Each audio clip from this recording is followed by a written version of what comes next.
Well, hello there, Apple Bites. This is your Apple Bite written Writ Ralph talking to you straight from our show here, Apple Bites. We take a bite of the apple and share it with you. And today we got Rob Longo and Eva from Abracadabra Media hanging out and telling us all about why we should be watching stuff on Abracadabra. And of course, there is Nathan, who we haven't seen in a while. Greetings. And if all is working right, let's see. I'm going to add Paul to the stage. Is the audio working? Yeah, audio's working now. Woo! I have my voice changer on, so that's what's screwing everything up. I was doing video production, so I can't use my voice. I have to change my voice when I do that. That's great because we were like, okay, but you know how this show is. Something's always happening with technology. No, totally my fault. It wasn't anything to do with StreamYard. It was me, so no problem. Well, I never said it was, usually it's not even StreamYard. Usually it's everything but StreamYard, which is a good sign for StreamYard. It's okay. We're good. I lost my private man. chat, though. You still got my link? Do I need to send it to you again? Oh, no, it's right here. Dude, Okay. I got to say I'm impressed with StreamYard because I thought that because you had to sign out, all your links and stuff would be thrown out. But no, everything's still there. Yep. Okay, good. That's impressive. Very cool. Oh, this weekend we were at... That was this Kaiju weekend. Brooklyn. Dude, no, I'm just trying to remember if it was this weekend or not because... That was last weekend. Kaiju Brooklyn. I couldn't go. Dude, it all starts to melt together. I wanted to go, but I Kaiju couldn't. Brooklyn. I ended up driving to Philadelphia. I think it was on Saturday. And Dude, it's if like, I would have no, known Friday. that, man, I It was would have Friday. I gotten can't you remember what day it was. into... It was Friday. We did I would have gotten you into Fan Expo. No, it was Friday, and we drove down to Philly. It took us like 5 hours because of an accident. Ooh. And then we had to move my son, and then we came back. So it was like 7 hours driving. It's like I needed a weekend to recover. I couldn't go to Brooklyn. There's just no way it's happening. So No, not after all that. Dude, the cons take a lot out of you on a good day. If you're already tired going into a con, that's a bad combination. I was wasted. Forget it. And it had nothing to do. It was just exhaustion. That's okay. I'm not complaining anymore. I'm done. Let's go. Don't worry about it. Sometimes we have to do this because it's just the way it is. Rob, you were at New Jersey Horror Con this weekend. Yep, I was at New Jersey Horror Con this weekend, and I was at Chiller the weekend before. Ooh, 2 weekends ago before that. You've been hitting the big shows. Yes. Very blessed because our new distributor, Bayview Entertainment, has had me there as a guest at these conventions. So it's been my triumphant return to the convention circuit. Yeah, because I know we were discussing the fact that you were going to try to get back into the swing of things, and then all of a sudden you were in the swing of things. I'm like, oh, something must have changed. A lot changed.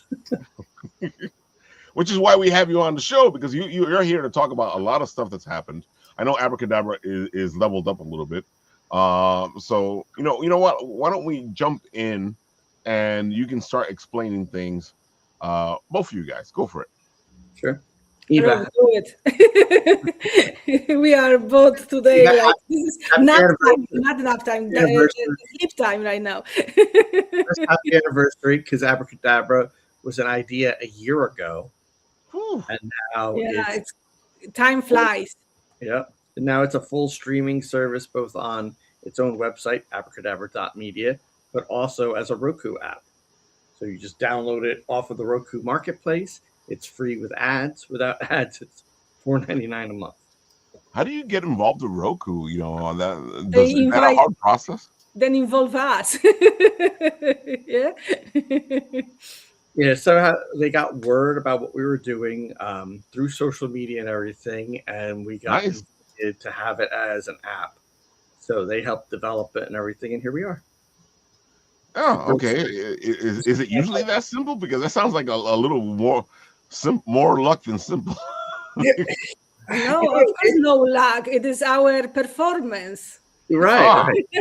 Hard work. There you go. Hard work. Well, website-wise, it caught on very fast. Over 10,000 people signed up for it right away. So I think that's what. That was the performance there. Okay, yeah. And it was If I was looking at that, I'd be like, "Hey, get them here." Organic marketing, word of mouth and through Facebook, but we didn't run any ads or anything.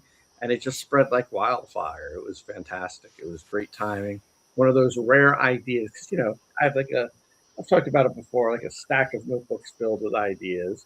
Oh, definitely. It's been telling me no more ideas in notebooks. They have to live. You have to make your movies and execute your ideas. And I'm like, but what are we going to name it? And Eva, how did you come up with the name? I don't remember anymore. It was years ago. You want to start with an A. Oh yeah. Because you want to be in the beginning of the alphabet or the end of the alphabet. So I was like, something has to start with the A, and I don't know. It came Abracadabra somehow. I like And that. it was funny because after that, the Abracadabra song happened, and we were like, "What's happening?" Yes, they listen to us, or Lady Gaga did her Abracadabra song. Eminem did his Abracadabra song. Yep. yeah. This is how you know. Yeah, I was going to say this is how you know I'm old, because when I was making the video for the trailer for today, the first song that popped into my head was the one that you're talking about from before, which was and then I found Lady Gaga, and I was like, okay, I'll use the Lady Gaga. But this was like the fastest one of our ideas has ever come to be, and had bore fruit right away. And less preparation, I will say, because everything we are, overthinking, prepare too long, and after that the idea dies, yes? Or you are like, oh my God, I cannot do it. This one was like deep water.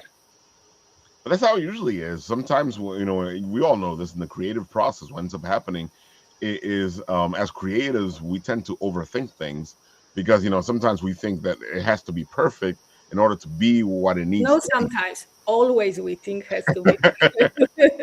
But that's even what you said. You're like, no more shallow water. We're going right into the deep water here.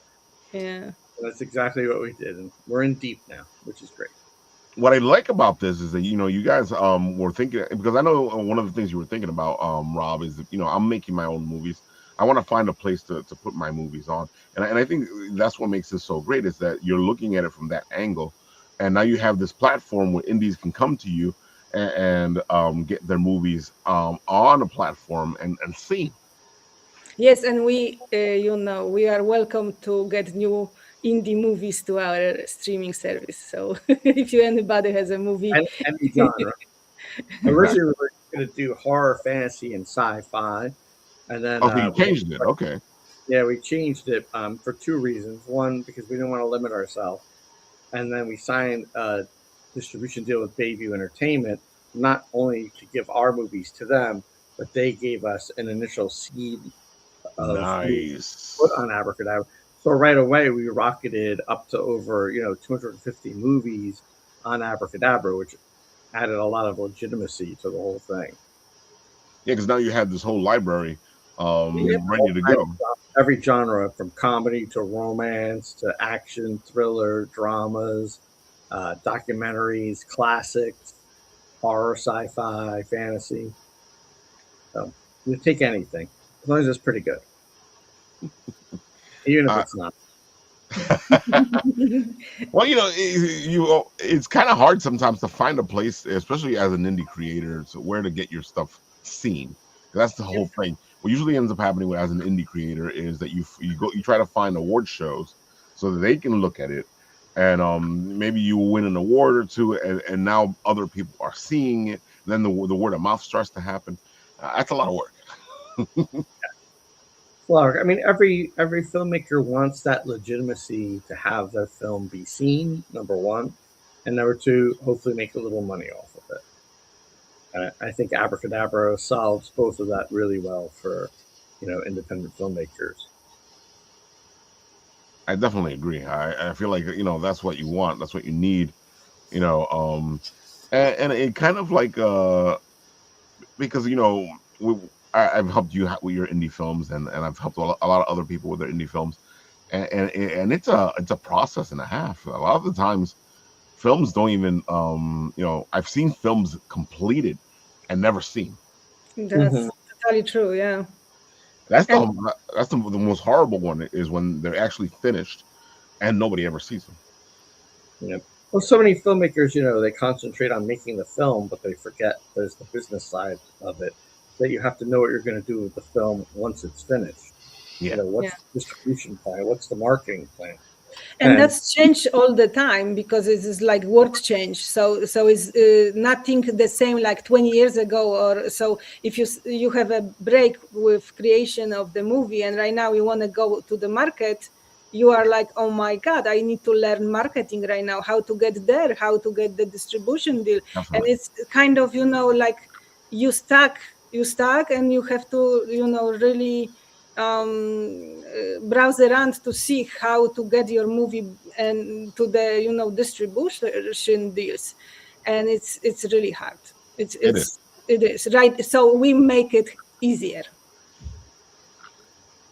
That is a much easier link, because they can try to bring it to you, and at the same time, like you were saying, you make a little bit of cash. Nothing feels better as an independent filmmaker than having your movie seen and making a little money off of it. You feel instantly legitimate, to family, friends, and more importantly, to yourself. So we have Abracadabra to help everyone with that. And the cool thing is you can just see on Roku, on TV, regular, not only, on your computer. So it's right now kind of another step that we added, yes, to comfort of seeing the movies. Yeah, it's a big deal because Roku puts us in the potential of 1.4 million houses. Yeah. That's even if we capture only 10% of it, that's fantastic, math right there for us. I gotta say, yeah, Roku gives you a nice place to be, a bigger audience, viewers that you wouldn't have otherwise. 100%, yeah. Yeah. It's like, hey, look at this.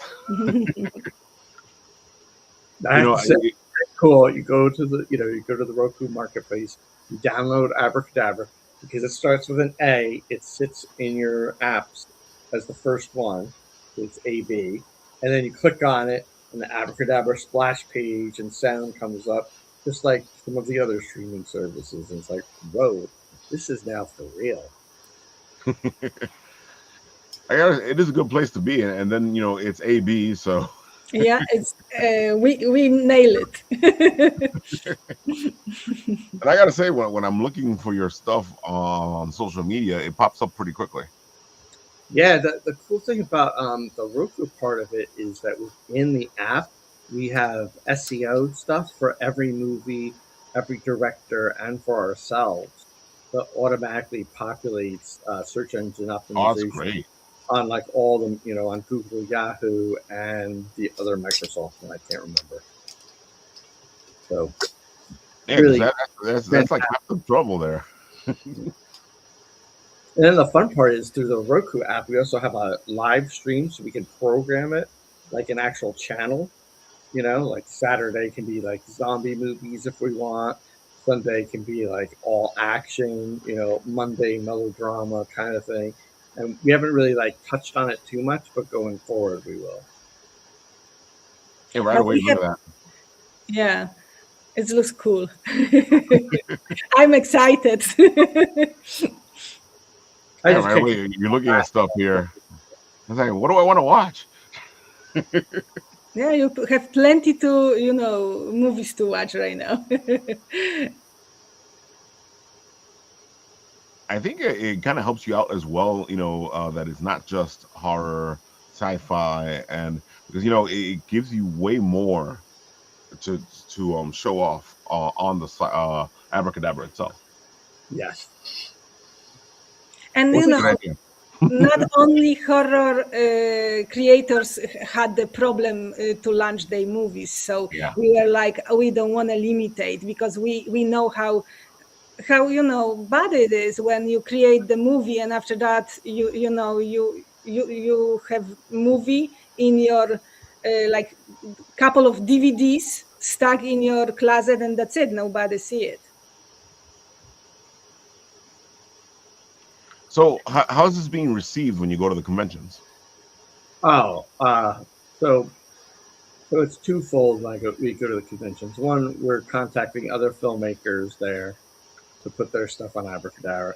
and then we're giving away essentially tickets, big tickets, that say, free streaming service, Roku app and website, login, no credit card required, 18 years or older, free with ads. And we're giving those tickets away, and people are like, a free streaming service?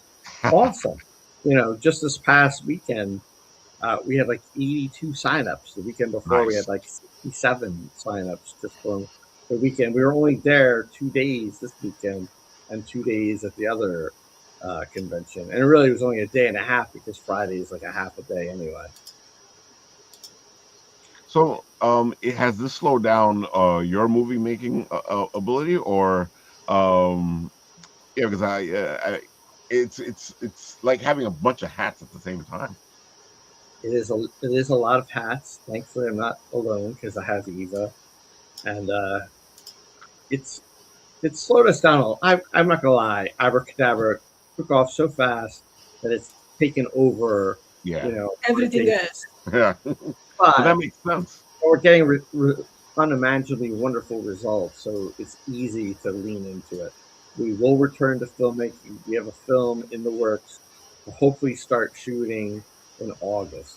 Yeah, we have another idea for another movie, and a lot of people reaching out to us that they want to be in the movies. So it's kind of exciting, and we really love the process. So probably we will not stop to not making it together. For sure, it's too fun. Too much fun. Yeah, it's fun, and it's like creation. You're happy to do it. And we have another project that we want to do on Halloween. Yes, Rob, that we decided. And you want to announce it now? So yeah, I think so. We have a film contest, an Abracadabra film contest. I love it. We're ironing out all the rules in terms of services. It's for a feature film, can be horror, sci-fi, or fantasy. Submissions are due by October 1st. It has to be a movie that was either shot this year or 2025. It cannot have had any distribution before that. The runners-up and the winners, this is what we're working on right now. Part of the grand prize and the runner-up prize is the possibility of a distribution. Ooh, that's a huge prize. Yeah. That's huge. Plus $1,000 to the winner. Damn. And it looks like it's going to be 3 judges. Eva's a judge. We're looking for a second judge, and the third judge, if they approve the whole thing, will be the actual distributor that will be, giving the distribution deals if possible. That makes sense. It's going to be a big deal. I think it'll really get a lot of, and we're going to do it. We're going to do it nicely that the judges will judge. Their votes count for 80%. 20% will be online on the website for people to vote. Oh, I like that. During the first 2 weekends of October, leading up to Halloween and the announcement who won, we'll do a block over the weekend of all the submissions, then all the finalists, and then the grand premiere of the finalists one. So super excited. So this is our latest idea. Yeah. Again, this idea went very fast. Like Eva had it, last week. I think even. I think so. Yeah. That's fast. The rules are getting looked at by all the wonderful lawyers. Yeah, but the funny thing is, I have idea, and I will tell to Rob, and I will forget about it. And he's like, "Oh, what about this?" And I am like, "Oh, geez, I don't even remember anymore." So thankfully, he makes the notes because I just, it's so many things happening, and you need to have somebody who makes the notes. But the film contest one is a great way to put some money in the pocket of a filmmaker to add a ton of legitimacy, not just to Abracadabra and having their movie on Abracadabra, but also the possibility of a distribution deal. If that all goes through, which I think it will, fingers crossed, is huge. That's going to be great for everybody involved, and I feel like then we're giving back to the filmmaking community and giving people a break and a chance that I've had and that other people deserve also. So is this going to be short form, long form? Long form only. Long form only. Yep, 90 minutes or more. I gotta say, I figure the longer films don't get so much on the award circuit, so this would be great.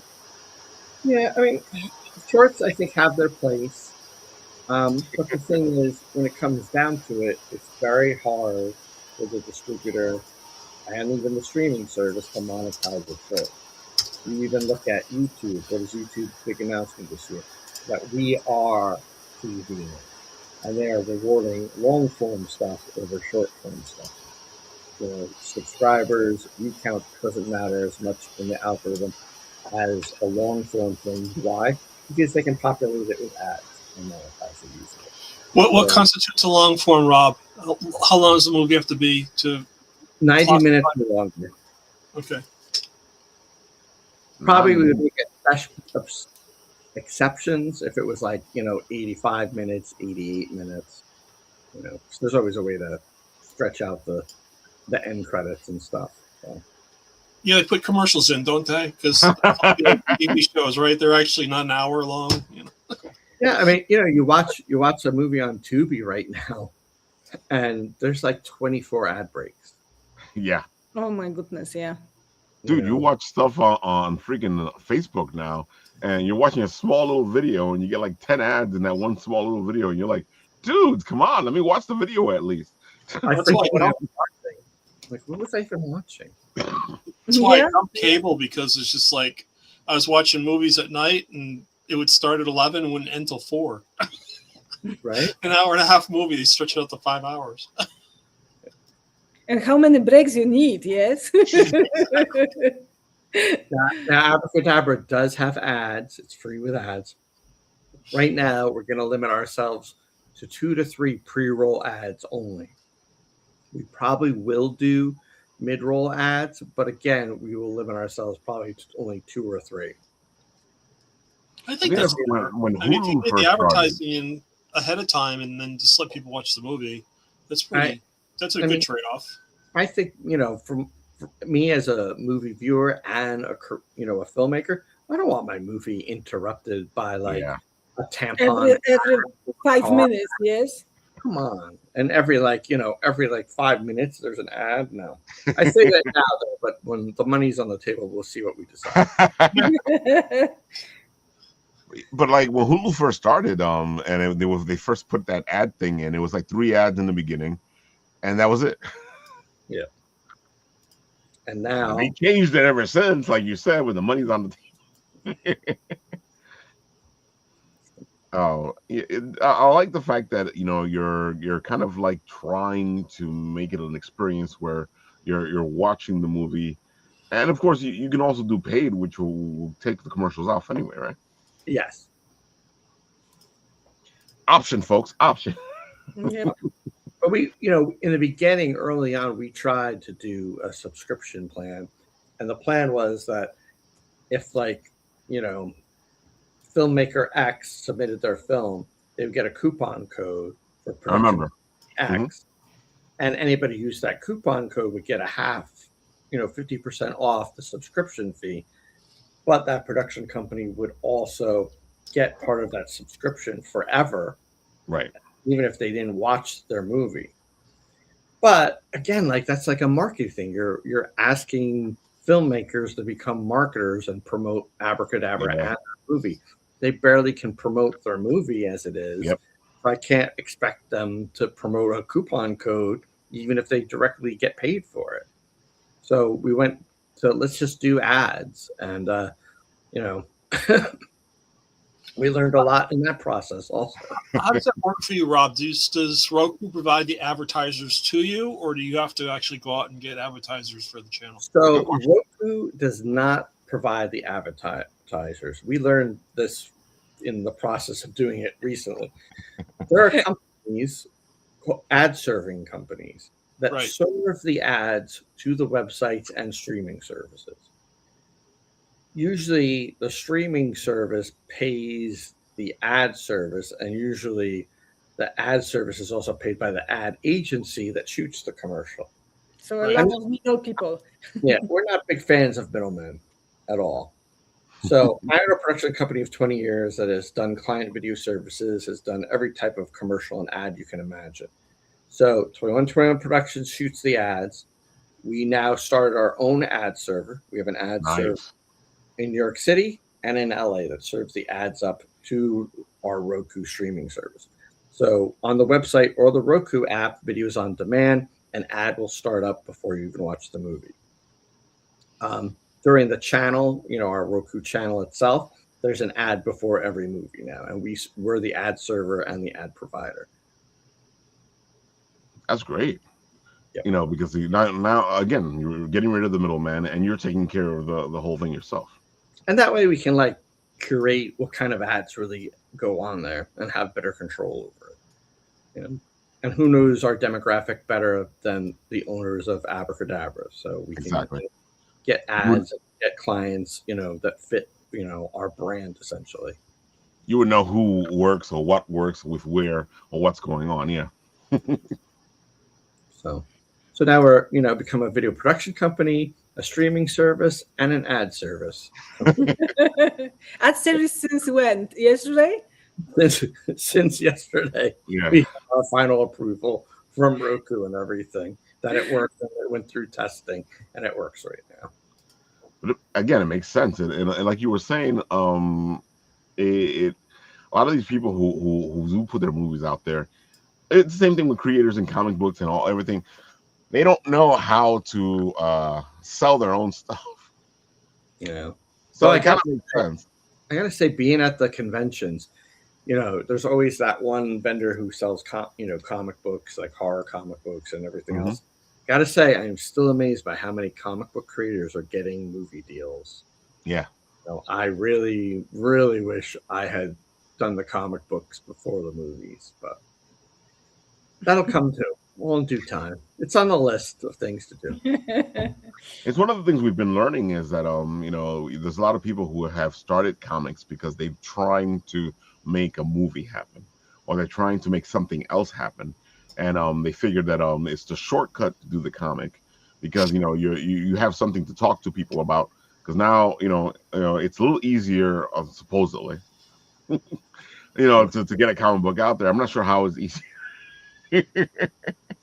Well, it's easy to get printing done, I'll tell you that. But in terms of producing it, it's a lot of time. So, yeah.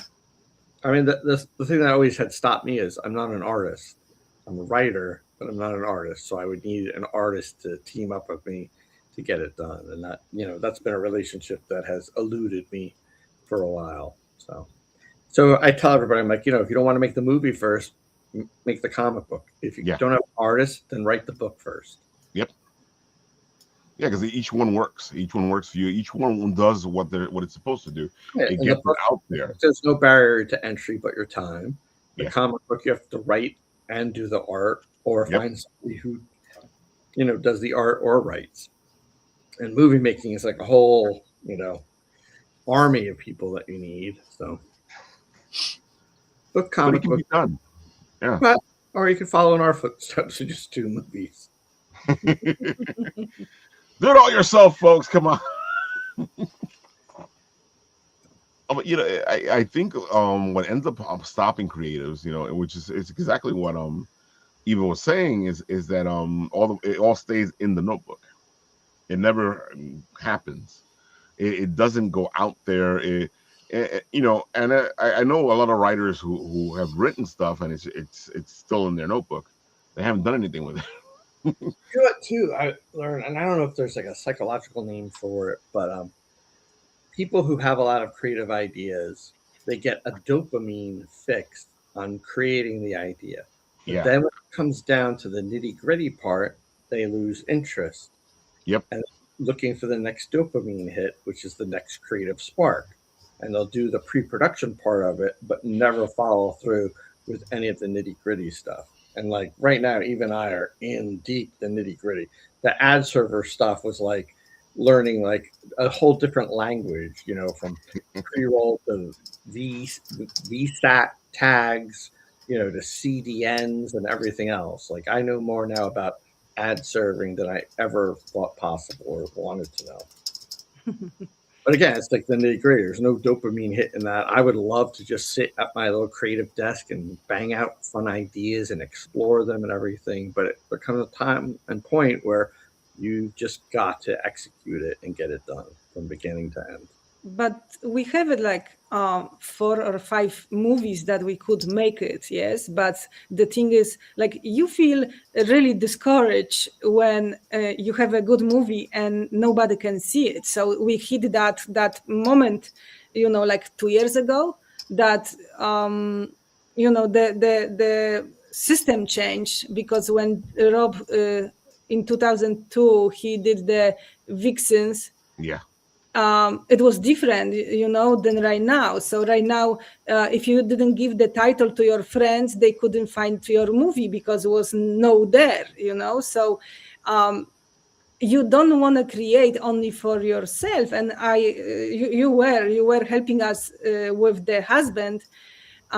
So you know that it was a lot that we, as an indie creator, put towards it, and it's like your little baby, yes, and after that is not seen by anybody because you're like, how many family and friends you have, yes, to give them title. So it is frustrating because you kind of want to create for people, not only for that small amount that happen to know the title from you, yes, and want to search and look for it. And that's the whole thing, I'm happy with nobody ever rating my stuff, so I don't really care. But there are times where I'm like, I want somebody to see this, so I'll work on that. But I also understand that it's a bunch of different hats, and I already know that if I'm doing the hat of making this happen, then the hat of writing suffers because you're using the time that you would have used to write to make this thing happen. But it's all balancing, and it all depends on what you want and what you want to happen. And that's what this whole field we're in, indie comics, indie films, and it lends itself to everything. And if you want something to happen, you'll make it happen. Yeah, that's exactly what's happened. And we have it, the situation when Robert say it about the people who came to one of our location that we make the movie, and they were actually excited because I don't know how they find our movie and they watch it. They bought the DVD at some store somewhere, and they decided to do a tour of locations from the movie. Nice. They were in Buffalo, New Jersey. And they came to Cedar Beans, a coffee joint in Cedar Grove, where a lot of the movie is filmed. I was not there. Usually I am there, writing or working on stuff. I happen to not be there. And this group comes in and they're like, oh, was Ghost of the Grove the husband shot here? And the barista, Casey, who was also the makeup special effects artist, husband, was like, yes, it was. And they're like, were you in it? Aren't you? And she was like, yes. And she's like, they were like, does the director come in? She's like, always, but just not today. And they were going around New Jersey to the mineral mine, to Cedar Bean, to the forest where we shot and everything. A whole story. I mean, like, you put something out there, fans will find you. Yeah. And that was amazing. And if we can get one group that does that, we need more exposure so more people love our movies. And I agree. That's Abracadabra was born out of. And you guys do a great job at picking locations. I feel like that's why your movies do so well, is because you have these beautiful locations. Not these like stereotypical locations. Where everybody, oh, let's do this, and no, you guys actually look at it and go, this will look great. But next movie that has only one location, I think, yes. No, actually. 2 locations, 3 locations, maybe something like that. Yeah, not too many. Not too many. Because we kind of give a lot to husband, and it was like, okay, what we do now is because we will learn on that movie. We learn with entire process, that we are not successful to show that to the public. So we want to create. So it's why it was less location, less, but the movie is amazing. Oh, the husband was a blast. Yeah, it's still editing, yes, in the editing process, but it's there, and you will be surprised. It's always great. And again, I love, and I'll tell you folks now, if you guys get a chance to work with these guys, take it, because it's an amazing experience. It's a lot of fun. It's like hanging out with family you love. I was going to say family, but I think family you love is better. Yep. I like that. Because I've hung out with family I don't love, and that's not that's not enjoyable, nor do you want to repeat it too exactly. No, but it's amazing how like your cast and crew become like a family to you, and the bonds you share from that experience of making a movie together. Talking about Casey, her and I found each other just the other day on a job local to both of us that we didn't know we were both going to be on together. I love when that happens. Great working with her, because I know I can rely on her to do this, and this, and I don't have to worry about it, and vice versa. And it was great. It was an easy shoot day. It was fantastic. And I like saying this with the comic business. It's a small world, folks. Be good to each other, because that person that you're probably being mean to, you'll probably see them on another or another project. Yeah, it's not an industry you want to burn any bridges in. No, I think in every industry is like that. You always bump to the people, and it's people business all around. So yeah, you have to just find the middle and just like each other. Yes. Well, you know how it is these days. Nobody likes anybody. We like everybody. Everybody. See, that's the good thing about you guys, and you feel that when you're working with you guys. You feel that love, and it feels warm. Because I've been on some sets where, yeah. But it was an amazing experience, and each person brings something to your set, and each person brings something to your movies. Absolutely, yeah. I wouldn't be where I am now if it wasn't for Eva and keeping me straight, and my nose to the grindstone, and getting the details done that I don't enjoy. Couldn't do it without me. Oh yeah, I always have to add something, because I will be not me, so we have extra hours of shooting because I wanted this. Because I'm like the big picture. I want to just get the shot, but she wants it perfect and done a certain way, so she'll stop and be like, no, you need another take of that. We should do it from this angle, or maybe you should try this. He's definitely a co-director, and fantastic. That's a good combination, though, because sometimes, I know exactly what you're talking about, because there's times when I'm doing stuff for Bit and Apple, and I'm like, okay, it's done, it's in the can, let's go, let's keep moving.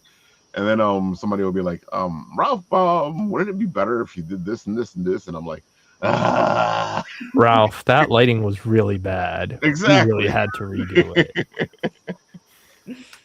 Oh, and it's kind of tiring, and it's kind of annoying, but at the same time, it's what makes the project better. You didn't hold the camera in the right angle. It happens. The best thing is when you catch it before. Ralph, the battery was dead the whole time. We didn't get any audio. Oh, that's happened. Oh, that's cheers. I hate when that happens, but that's happened. Not on any set with Eva, but in my early. But we have a situation in Crystal Store that was really hard to. Oh yes, I remember that. Yes, well, that's because there was spirits there. Exactly. That was for sure. Turning lights off and equipment flickering. Oh, definitely. Yeah. There were whole some batteries just went. Yeah, batteries that were fully charged or suddenly drained. lights that decided to go out. That was an interesting shoot. But came very nice, but yeah, it was hard to film it. Yeah, folks, stuff happens. Spirits happen. Come on. It's movie magic for a reason. Yep. Especially when you're doing supernatural stuff, because I've heard some stories on some sets where they were messing with particularly dark subject matters for their movies, and things just went south. Yeah, there's some things that we're not into touching because we both have Catholic backgrounds. Mm-hmm. So we generally stay away from anything demonic in our movies because it's just why invite anything like exactly that? Making up monsters. Don't start any trouble. Real monsters, and we have enough of that in the real world. Yeah. I don't need to bring that into my movies. So you're here. You're where you are now. Where do you see yourself moving forward? What is it that you want to happen? You have this contest happening, which will keep you busy for the next couple of months. But where do you feel like you're going to go? What is it that you want to accomplish? That's a great question.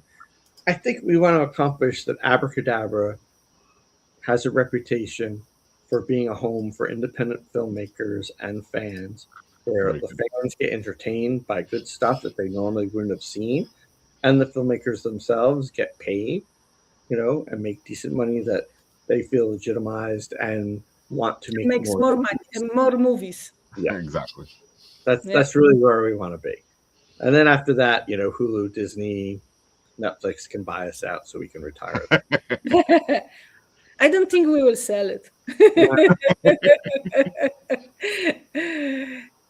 I think I like the fact that you guys are indie streaming service, because some people get tired of all the big guys of Disney, and and it's weird because a lot of these things don't last that long because they're always being bought out by each other. Yeah, and they've become very, like Netflix now wants to make Netflix movies. Yeah. They're building a giant studio here in New Jersey, which I think is fantastic. Amazon, they mostly want to just make their own movies, which I understand, business-wise, yes, makes total sense. But then that leaves Abracadabra a huge opportunity to be the home for the independent filmmaker. Yeah. And bring all that stuff to everyone's attention and grow that fan base. Completely agree. And it's funny though, because at least with Amazon, they were, for a while, they're taking indie creators in and showing off. There's a horror movie that I saw on Amazon ages ago where one guy filmed the whole thing by himself or with a little bit of help, and it was the weirdest thing I've ever seen. But it was indie, and it was very indie. But you stopped seeing a lot of that indie stuff on Amazon. Like you're saying, they started moving in that other direction. Yeah. Which again, I understand why, but then that leaves an opportunity and a place for Abracadabra can be the home for independent filmmakers worldwide. But you don't want to have it like for us. For example, I like creation of the other people. Some stuff they do, you will never get idea to do. So if you have one director that you kind of use it to every movie, they will repeat the same pattern. So it's why you wanted that different, creator, different directors, because the indie, you will not have the same idea over and over, because people who create, they want to be different, they want to show different stories, not like repeat pattern, the same kind of like you looking at the movie, like watching movie, and oh my God, I saw it I read it somewhere, and it's the same director that you see the movie a year ago. Yeah, like Hollywood is right now. I saw this movie. It was called Transformers. Independent film. I wouldn't mind directing a Transformers movie, but independent filmmakers have to take risks to be seen and be different, and also they're exploring what their style is, and I think that's fun to watch. I think over time I would love to see that Abracadabra fostered a relationship with a filmmaker. He or she made a few films. They develop a style. Then that that's their style, and that they have success from it, and that would be fantastic. I completely agree. That's what we want to see. There's a lot of people making some beautiful stuff out there, and we want to see it. We definitely want to see it. So now you can. Exactly. Get yourself some Abracadabra and go see it. For free, yes? You just getting on on Roku. Beautiful I thing. will give you guys the link in the comment section over there. It's a pretty easy link. And I don't know if the computer wants to. There we go. Work with me because it doesn't like me. You guys are going to sign up right after this, right? Oh yeah, I plan on it. I'm already signed up. God, do the free with ads, please. Damn freaking. I think I need a new mouse. This one's been giving me a lot of trouble lately. And I'm just copying and pasting here. There it goes. And there you go, folks. It's in your comment section over there. Go check out Abracadabra Media. Yeah, you won't be remiss. It's a fantastic idea. And if you have your own indie film, reach out to Rob and Eva to get it on Abracadabra. Yeah, info@abracadabra.media. You drop an email that's saying that you have a feature film of whatever genre, and then there's a whole ingestion process that you go through and everything. You heard him. Go do it. Do it. I would love to see more fantasy movies. Dude, but that just people don't make many movies of anymore. Dude, this weekend I was at Forest Hills Comic Con, and this guy did an Indiana Jones movie in Forest Hills. So he used the Forest Hills areas to film his Indiana Jones movie. Nice. And he was showcasing the film there at Forest Hills Comic Con. I was like, whoa, now that's creative. Because I know a lot of people be like, but it's fantasy. How are we going to do it? I'm like, folks, there's a way to film things. There's a way to cheat. We do a lot of cheating. Yeah, you always have to create some different people. Solving, Ralph. It's not cheating. It is just creation. It's creation. Creative problem solving. Yeah. What I think is funny is when somebody realizes a location and they go, wait a minute, that's just off the alley. I'm like, I was able to utilize it. But I think it is harder to do the fantasy movie because definitely. Yeah. I feel like sometimes the best thing you can do, even though there's great places to film in the city if you want nature, you probably do an urban fantasy. Like someone needs to do a good Shadowrun urban fantasy. I've been waiting for a good Shadowrun. I don't know. It's the one genre we lack the most titles in this fantasy. Yeah, it's very rare that somebody will do something. And you can have plenty of romance and comedy. Just documentaries, you have plenty of. We could always use more, of course. But the fantasy genre is the one that we have the least. We have sci-fi and everything. But I don't know. Fantasy. Dungeons and Dragons players, where are you? Become filmmakers. Exactly. Yeah, how many people play that? So, and it's super creative game. So, yeah. Between like the SCA, LARPs, Dungeons and Dragons players, World of Warcraft players, like you would think it would breed more fantasy, independent films, and it hasn't. It's strange. And it's funny because the LARPers have locations where they can actually film. They have locations. They have costumes. Yep. Yeah, maybe we should tell them. Just write the story. Write the story. That's it. Yeah. They will create. Only there was a magic film contest coming up this year. Exactly. $1 prize and a possibility of maybe a distribution deal for horror, fantasy, or sci-fi. See, folks, you go, you apply, you get your film in there, and you let them see it, and maybe you win. Go for it. It's funny that we're all in this direction because it always bugs me out because Paul is one of those people like you guys where he's constantly, he hears an idea, he goes, "I'm going to do that." He hears another idea, "I'm going to do that." I know my limitations with this one. No, I know my limitations. Dude, I know my limitations with this one. I'm not going to make a film yet. Maybe like in 2 years, but not now. No way. Oh, come on. My iPhone can only do so much, so it's like... Every time you turn around, Paul is making something else, especially when it comes to his time and forces. Paul, tell them what you've been up to.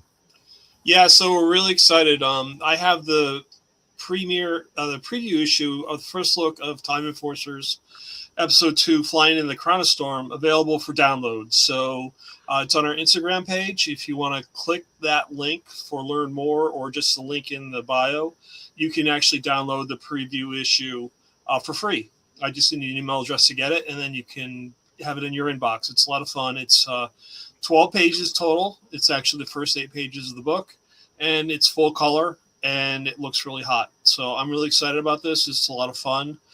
We'll be doing our Kickstarter starting on July 13th, and then that'll go for a month, and then we'll be featuring the full 48-page comic book, which I'm really excited about.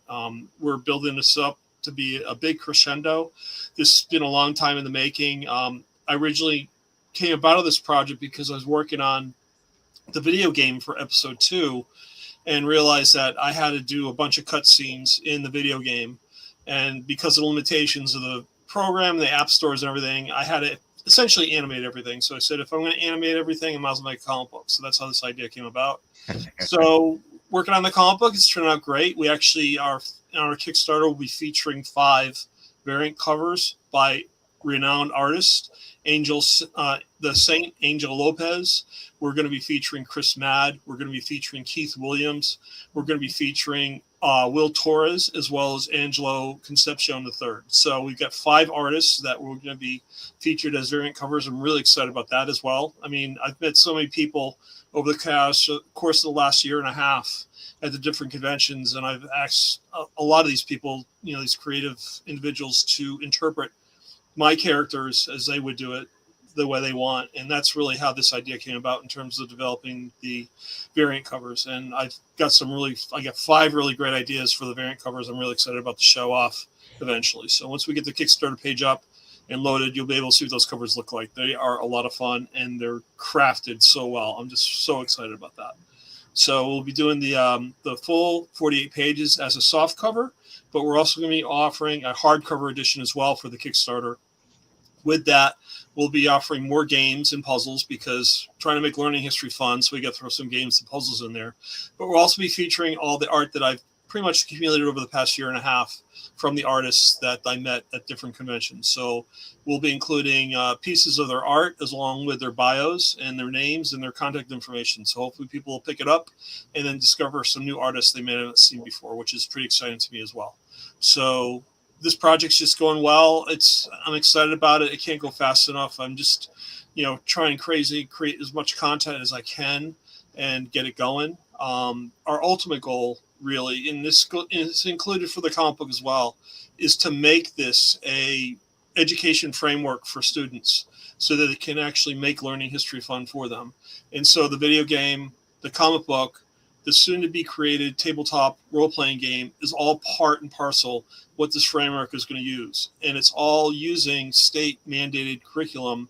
So if a teacher were to pick out a subject that we have offered, it'll follow the state mandates for teaching the right content for the students, so that it all aligns with what they need to do in terms of fulfilling the mandates by the state. So we're trying to make this as comprehensive as possible, as frictionless as possible for the educators, so they can actually use it, as opposed to let it sitting on a shelf. And fun for the kids. I mean, the whole idea is to get kids involved in history, spark some ideas, and hopefully they start, going off on their own and want to find out more about what these subjects are and what they're happening with, in terms of what we're presenting. So pretty cool.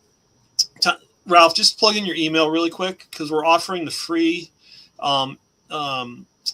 issue here, so you can get the free issue. Once you type in an email, you go reserve my invitation, and then boom, you come to an RSVP offer where we're going to be providing 2 trading. They're actually dossier cards, and they look really cool. I should have the Amelia card end of this week, and then I'll be producing Nick shortly thereafter. But for $5 you can buy in and then get these 2 trading dossier cards, which I'm pretty excited about. They're full color and they're printed on both sides, and they're really high gloss and then hard, really thick cover stock. So this is going to be really cool. I'm really hoping that people buy into this and go to this, what we call the secret circle. If you guys remember A Christmas Story and Ralphie with his decoder ring from Little Orphan Annie and the secret circle, that's how I got all this idea from. So it's no cult or anything. This is totally based off A Christmas Story, and that's really kind of the Easter egg that I'm looking for. So it's all meant to be a lot of fun. So, dude, you've been busy. You've been doing your thing, and like I was saying earlier, you're constantly doing something. Yeah, I mean, the ideas come. It's like, it's the ADHD, taking over. Just like an idea comes up, it's like, okay, got to execute it, and then go on to the next one. So that's what's fun about this. And I'll show you what he's been up to, because he did this. Hold on. Los Angeles, the city of angels, 1947. The war's over, but the streets still feel like they're fighting somewhere. Something sinister. The air's thick with the whiffs from Pan's 24, all-you-can-eat blue plate special, hot asphalt, and bad intentions. Neon signs buzz and flicker, casting purple and green halos into the puddles. Ripples that shift the wrong way, like the streets casting reflections of someone or something that should not belong here. That's where you'll find me, Nick of Time, detective, time enforcer, and the guy they call when history's about to get itself into a knot. Some folks say I'm as tough as a $2 steak, and they're not wrong. But I've got a soft spot for the ones worth saving, the lost souls, the underdogs, the ones who never got their fair shake. I've chased crooks down back alleys, across oceans, and through centuries, and I've learned one thing: time's got teeth. Bite the wrong way, and it'll chew you up quick and spit you right back out. But me, I keep my rules close, my friends closer, and my watch on tight. Because in this city and in this job, if you're not watching the clock, you're already out of time.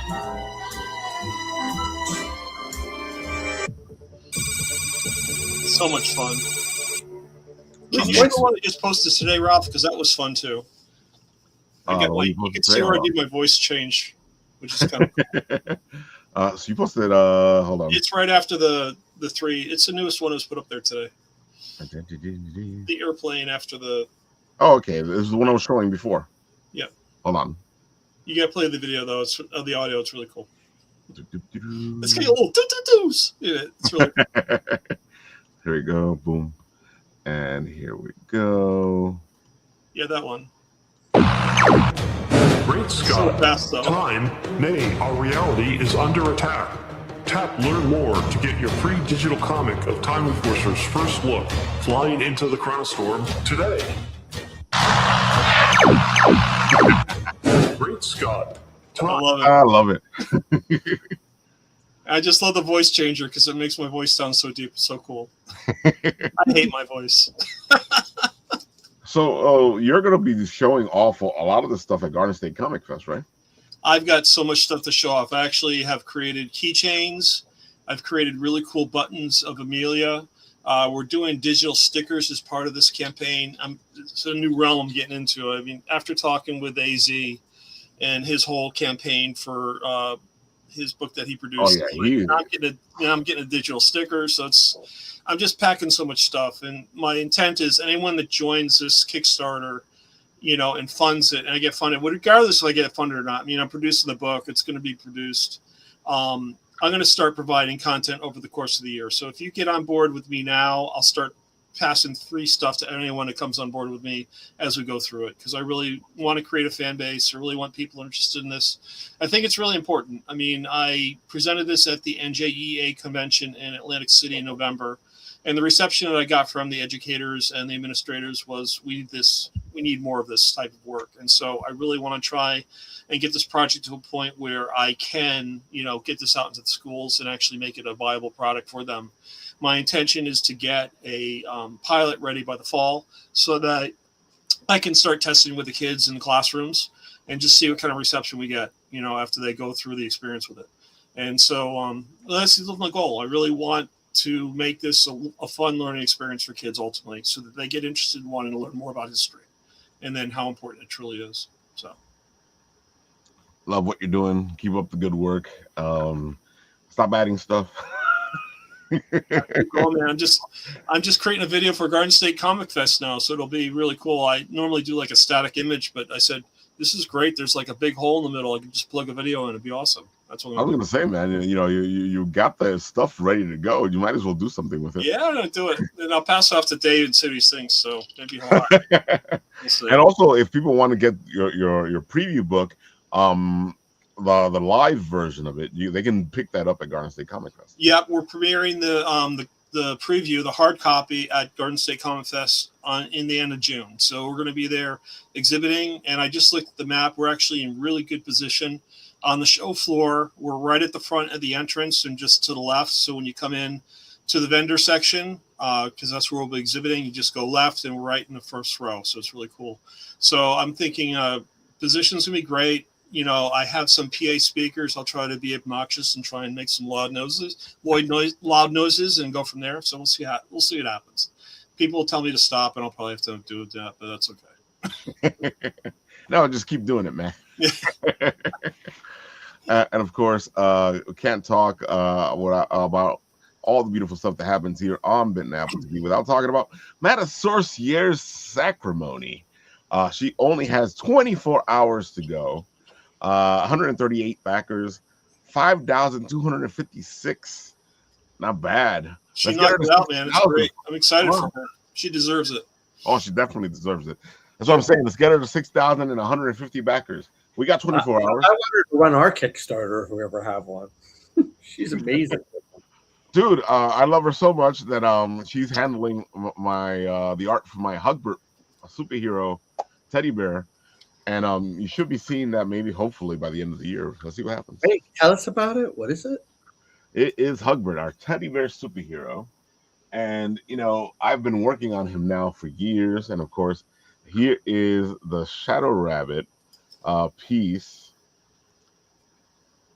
So you can get a little preview of Hugbert, the teddy bear superhero.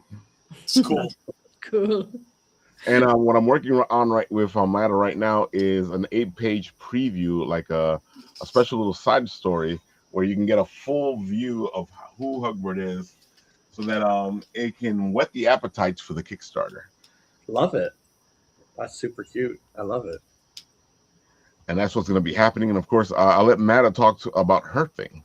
Hi there, I'm M. Sorcier, artist, writer, and the entire creative team behind Sacrimony, A Tale of Love, Life, and Death in no particular order. Sacrimony is a long-running fantasy story about flawed petty gods and the unfortunate mortals caught up in the crossfire. In Sacrimony 9, Nicholas Ravana, the highest-ranking priest in the world, died. But then he got better. But don't worry, because it gets much worse. He was chosen to speak for the gods, but hasn't heard a peep from them. He's becoming something unholy, which is generally frowned upon for a priest, and to make matters worse, he has a crush on his doctor, who happens to be a very dangerous criminal, which is also frowned upon for a priest. So if that sounds like your kind of story, there are already over 300 pages of Sacrimony available with physical and digital catch-up bundles for new readers. This Kickstarter helps cover printing costs and keeps the series going. Without the support I've received on Kickstarter over the years, Sacrimony would have never seen its first issue, let alone its 9th. What started as an idea became something much more because readers chose to believe in it. So if you love original fantasy, rich world building, and stories about people trying to find meaning in an unpredictable world, I'd love for you to check out Sacrimony. Thank you so much for your support, and keep an eye out because there'll be many, many more books to come. You heard Mata. Go support. I'll put that, make it easier for you guys, and I'll put that link into the comment section, because, you know, I don't want to hear my friend go, well, if you didn't put it into the comment section, so I'm not going to help out. And he will do it. Ralph. I think it's funny that every time I use the voice, somebody goes, come on, Ralph, I don't sound like that. The funny thing is that he knows who he is, and he constantly gets upset that I do. Not saying nothing, Ralph. I am an asshole. I told people that, but they go, Ralph, you're not an asshole, man. Okay. And of course, I cannot stop this show without doing shameless plug. Jorge Medina, or George Medina, is doing his book, The Shameless Plug. And you guys got to get this thing. He is totally cute. It's amazing. This is the graphic novel. He is at 1,219, 40 backers, 19 days to go. Come on, folks. Everybody likes this. Your kids, you, everybody's going to like this. Go check it out. The Shameless Plug. I got to keep doing shameless plugs until I want to stop, because I don't want to stop. And I told him that when I found out what the name of this comic book was. Well, I mean, issue 1 was phenomenal, and George is just a great guy, so he deserves all the support he can get. So I agree. He is a very supportive person, so let's support him. And that's it for all of that. And Rob and Eva, do you have any last words? Thanks for having us. Please download the Abracadabra app off of the Roku Marketplace, or sign up on the website, free with ads. Can't go wrong. Watch it grow and be a part of a growing community that helps independent filmmakers across the country. And if you have any problems with the movies, just email us with your new creation, and we will try to, make it happen to bigger audience. Yeah, info@abracadabra.media if you want to get your movie on Abracadabra. And of course, the film for October 1st. The rules will be posted soon and everything once we get everything ironed out later this week. And of course, we'll have Rob and Eva back on to talk all about the contest, because I feel like we should keep spreading the word. Yeah. And as well, Rob will be on one of our indie shows, which is coming up soon, probably in the next 3 weeks or so, where we'll get a bunch of indie creators and we'll talk about a topic. Last time we talked about Markiplier's fantastic movie that kind of like surprised Hollywood and scared the hell out of them. And now happened again with the back rooms. Yep. And with what was the other one? Oh my gosh. Why can't I remember the name? There's another one. I know what you're talking about, yeah. And we're going to be bringing all this stuff up because as you can tell, the indies have teeth and they're using them. Obsession. There you go. Obsession, yeah. That thing's doing really well. What was it? More than the Mandalorian Grogu movie. They actually, something rare happened with it. It got extended in theaters because it's a movie that's actually doing better each week. That doesn't usually happen. And they only haven't heard anything bad from Obsession either. So what happened? I haven't heard anything bad from Obsession either. So I agree. I haven't heard any bad things from Obsession as well. And the movie, I think, was made for $400-something thousand, and it's already made way a lot of money, folks. So support indies. I keep telling you, that's why you got to get yourself some Abracadabra. Get your movie into the contest, and come on, let's keep moving forward, folks. Let's stop relying on the system and make our own system.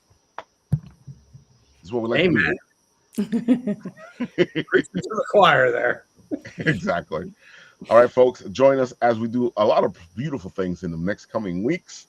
And I think this weekend I may or may not be at Brooklyn Comic-Con. We'll see what happens. But I will definitely be at Garden State Comic Fest at the end of the month.